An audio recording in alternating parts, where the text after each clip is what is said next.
বন্ধুরা, রোজের মতো রান্নাঘরে চলে এসেছি, রান্না বসিয়ে দিয়েছি। আজকে চিকেন করব। আমি আগে আলু কেটে নুন হলুদ মাখিয়ে ভেজে তুলে নিয়েছি চিকেনের আলু। আর খুব বেশি ঝোল করব না, আর খুব বেশি মানে শুকনো রাখবো না, গ্রেভি হালকা গ্রেভি রাখবো। তা আমি মশলা দিয়ে দিয়েছি বাদাম, জিরে জিরে অল্প দিয়েছি, বাদাম, আদা, রসুন, পেঁয়াজ আর একটা টমেটো। এই মাংসের মশলা ছিল আজকে। আর মাংসটা কষে নিচ্ছি। মাংসটা থেকে প্রায় তেল, মানে অনেকটাই তেল বেরিয়ে এসছে। এবার আমি জল দিয়ে দেব। জলটা একটু বেশিই দেবো, কারণ আলুটা একটু সেদ্ধ হবে বন্ধুরা।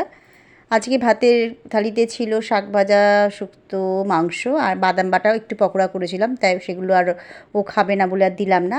আমি শুক্তো নিইনি, আমি বাদাম বাটা নিয়েছি। বাদাম বাটা হেভি লাগে গরম ভাতে। থাকলে না গরম ভাতে এখন কিছু লাগে না।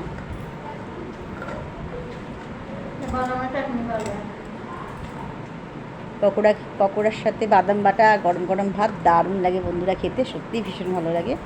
তাহলে বন্ধুরা, আজকের মতো এখানে শেষ করছি। সবাই ভালো থাকবেন, সুস্থ থাকবেন, শুভরাত্রি।